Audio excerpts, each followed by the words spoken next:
स्वागत है आपका हमारे YouTube चैनल पर। आज हम लोग करने वाले हैं पर्यायवाची। पर्यायवाची के सेट हम यहाँ पे करेंगे। उससे पहले मैं आपकी जानकारी के लिए बता दूं कि ये सेट हम करते हैं शब्दावली से। ये हिंदी शब्दावली की बुक आती है, नई बुक है, आप सभी लोगों को पता है, ये अपडेट कर दी गई है अभी मैंने। इस बुक को आप अगर मंगाना चाहते हैं तो कैसे मंगा सकते हैं, तो इसके लिए आप हमें कॉल कर सकते हैं। इस कॉल करके आप अपना ऑर्डर दे सकते हैं। तो ये हमारे ऑफिस का नंबर है, और आप चाहें तो हमारे एप्लीकेशन को डाउनलोड करके वहाँ से भी इस बुक को ऑर्डर कर सकते हैं। अगर आप यहाँ से नहीं करना चाहते तो आप अगर मंगाना चाहते हैं तो अमेजोन या फ्लिपकार्ट से मंगा सकते हैं। और अमेजोन या फ्लिपकार्ट से जो आप मंगाना चाहते हैं तो उसी लिंक से मंगाइएगा, जो लिंक मैंने आपको डिस्क्रिप्शन बॉक्स में दिया है, ठीक है, उसी से आपको इसे मंगाना है। तो चलिए शुरू करते हैं हम आज का अपना सेट, पर्यायवाची का सेट है। तो सेट नंबर 1, इसमें सबसे पहला पर्यायवाची हमारे पास है। तो हम देखते हैं, सबसे पहला पर्यायवाची है पानी।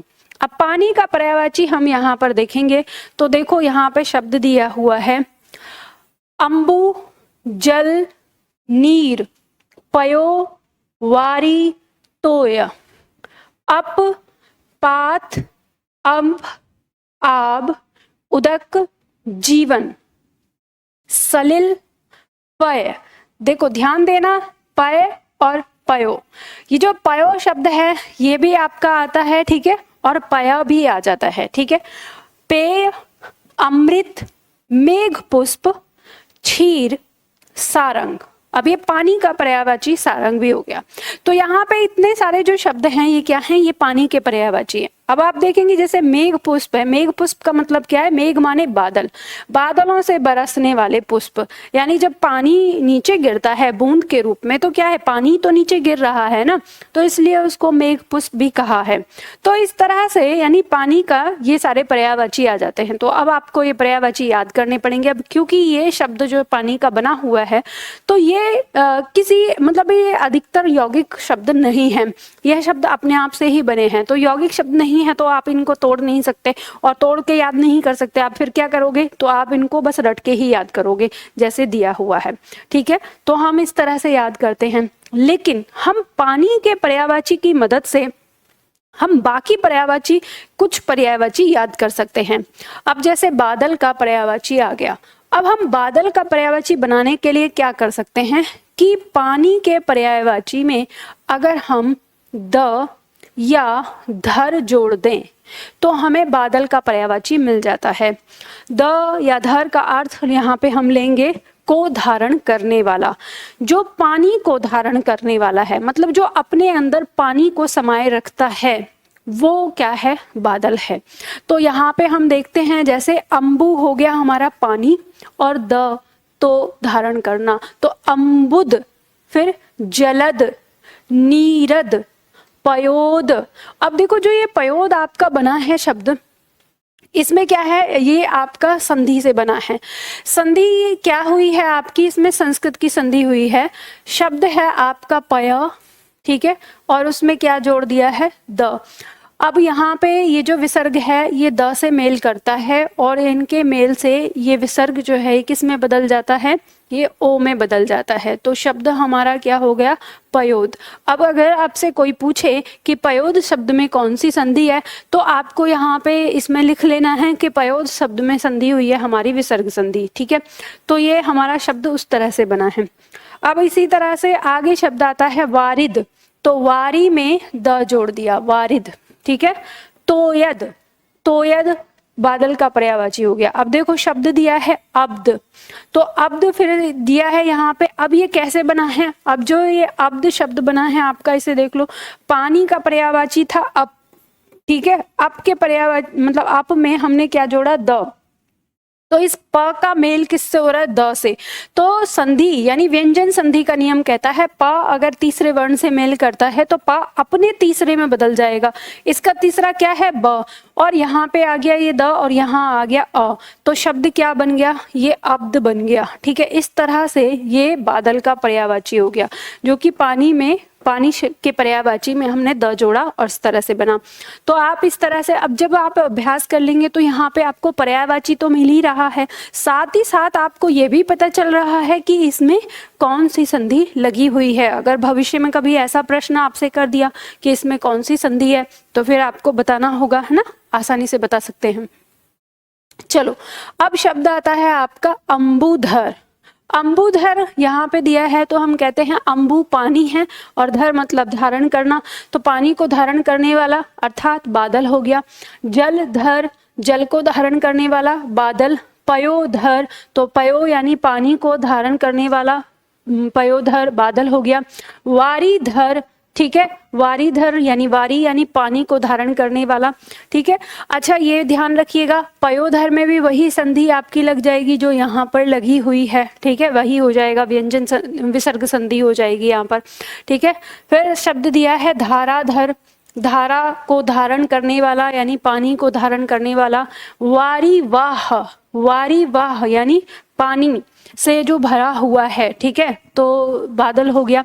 अब इसी में दिया मेघ, मेघ माने बादल हो गया, अभ्र माने बादल हो गया, ठीक है।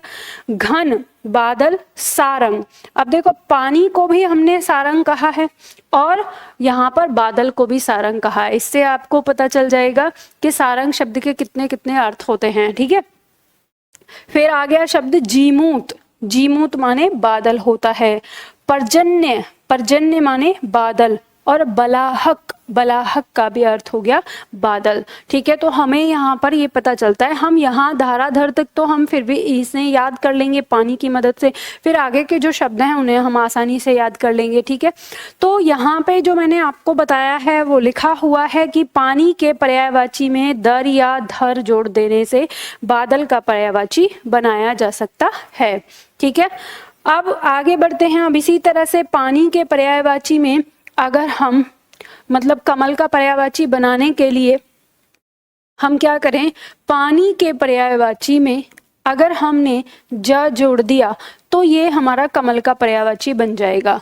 ज का मतलब होता है जन्मा या से उत्पन्न, तो जो पानी में जन्मा या पानी से उत्पन्न वो क्या हो गया, कमल। तो अब कमल का पर्यायवाची हम यहाँ पर देखते हैं तो शब्द हो गया हमारा अंबुज, ठीक है। तो अंबु पानी का हो गया ज, तो अंबुज कमल। जलज, नीरज, पयोज, ठीक है, वारिज, तोयज, अब्ज। अब देखो फिर से जैसे आपने अब्द में देखा था वैसे ही अब्ज बना है, ठीक है। इसमें भी क्या है, हमारी व्यंजन संधि आ जाएगी, ठीक है। पंकज, पंक माने कीचड़ होता है, ज माने जन्मा, जो पंख में यानी कीचड़ में जन्मा है। पंक रूह, जो पंख से उत्पन्न हुआ है, ठीक है। पद्म, पद्म हो गया कमल का पर्यायवाची। फिर अरविंद, इंदिवर, उत्पल, ताम्रस, ये सब क्या हो गए, कमल के पर्यायवाची हो गए। अभी यहाँ तक तो आपने पानी की मदद से याद कर लिए। अब इसके आगे और भी शब्द हैं जो आपको याद करने पड़ेंगे और वो परीक्षा में कभी भी पूछ सकता है। शब्द है नलिन, नलिन कमल का पर्यायवाची हो गया। कुमुदनी, कुमुदनी कमल को भी कहते हैं, ठीक है, कमल को कुमुदनी भी कहते हैं, यहाँ पे दिया है। पुष्कर कमल का पर्यायवाची। राजीव कमल का पर्यायवाची। सतपत्र, सत मतलब 100, पत्र माने पत्रों वाला, 100 पत्रों वाला भी कमल होता है, ठीक है। सतदल, तो फिर से सतदल यानी 100 दल जिसके मतलब पत्ते, ठीक है, तो 100 पत्तों वाला अर्थात। सरसिज, तो सर माने तालाब, तालाब में जन्मा। सरोज, सर माने तालाब और ज माने जन्मा, फिर से, ठीक है। सरोरु, तालाब में ही जो उत्पन्न हुआ है, सरोरु हो गया, ठीक है। तो इसी तरह से जैसे पंकरु बन गया वैसे ही सरोरु बन गया, पंक माने कीचड़ में जन्मा, इसी तरह से तो अलग अलग आता है यहाँ पर, ठीक है। अब इसके बाद आगे दिया है शब्द दिया है यहाँ पर सारंग। अब कमल को भी सारंग कहते हैं, ठीक है। अब आता है पुंडरीक, पुंडरीक कमल का पर्यायवाची है। सरसिरुह, तो सरसिरुह, सरसिरुह कमल का लिए पर्यायवाची आ गया। और कुशेश्य, कुशेश्य, अब ये कहेंगे मैंने पिछली बार से नए नाम दिए हैं जो आपकी परीक्षा में आते रहे हैं, ठीक है। कुशेश्य कमल। और कुंवल्य, कुंवल्य कमल का पर्यायवाची और कंज, ठीक है, ये सब हमारे कमल के पर्यायवाची। अब उसके अलावा हमने इन्हें याद किया है जो हम इसमें याद कर रहे हैं, मतलब इससे पहले तो अब एक चीज ध्यान रखिएगा कि जो आपने कमल के पर्यायवाची यहाँ पर देखे हैं, जैसे कुछ तो हमने पानी की मदद से याद किए, लेकिन कुछ और एक्स्ट्रा दिए हैं, तो ये आपकी परीक्षा में आए हैं और विकल्प में आए हैं, तो इसलिए हमने इन सारी चीज़ों को आगे बढ़ाया है। अब पानी के पर्यायवाची में हम ज जोड़कर कमल का पर्यायवाची भी बना सकते हैं। ठीक है, अब आगे आता है हमारा समुद्र शब्द है।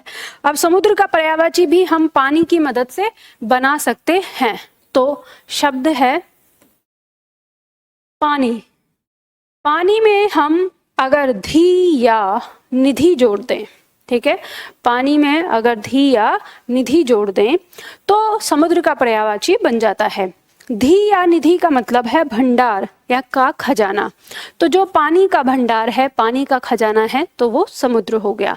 तो शब्द बना अम्बुधि, ठीक है, समुद्र, जलधि, नीरधि, ठीक है, पयोधि, ठीक है, शब्द है वारिधि, पानी से बना है। अबधि, इसमें भी फिर वही आपकी व्यंजन संधि है उसी तरह से, ऐसे ही पयोधि में भी उसी तरह से है आपकी जैसे विसर्ग संधि।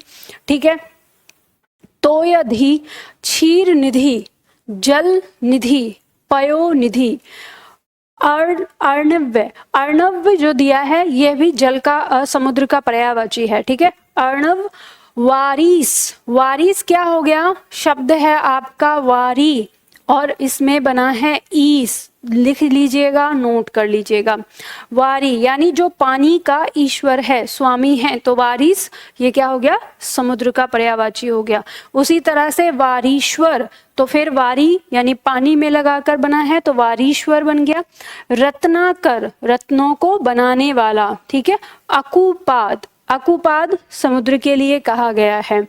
पारावार, पारावार यानी पानी का जो एकदम मतलब भंडार है, पारावार, ठीक है, समुद्र का पर्यायवाची।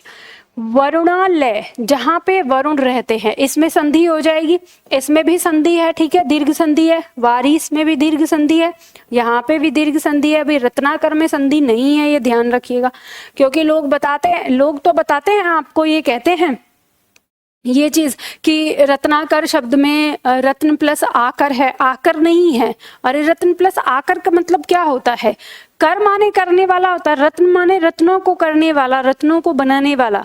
ठीक है, वही रत्नाकर कहलाता है, लेकिन इसमें संधि नहीं है कि ऐसे लगा देते हैं, लेकिन लोग बोलेंगे। अब लोगों ने बना दिया, अगर कोई आपसे पूछने लगे कि रत्नाकर में संधि क्या है और दे दे विकल्प 4 आपको, तो आप भी रत्न प्लस आकर लगाइएगा, बना दीजिएगा उसी को, मूर्ख जैसे वो है। लेकिन ये बात सत्य है, ये ध्यान रखिएगा कि रत्नाकर शब्द में आकर शब्द नहीं बना है। ठीक है, तो रत्नाकर शब्द एक समास विधि से बना हुआ शब्द है, आप ये कह सकते हैं रत्नों को बनाने वाला अर्थात रत्नाकर, इस तरह से।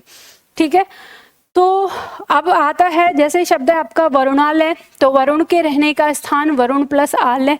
ऐसे ही मकरालय यानी मकर के रहने का स्थान मकर प्लस आलय। नदीस, नदियों का स्वामी। सागर, ये तो पता ही है। उदिद, उदिद हो गया यानी समुद्र का भंडार, वही उद माने जो उद दिया हुआ है, ये किस में आ जाएगा हमारा, उद का पानी का पर्यायवाची हो जाता है, तो उदिद हो जाता है। सिंधु, सिंधु सागर हो गया। तो पानी के पर्यायवाची में हम निधि या धी जोड़ देते हैं तो हमें मिल जाता है समुद्र का पर्यायवाची।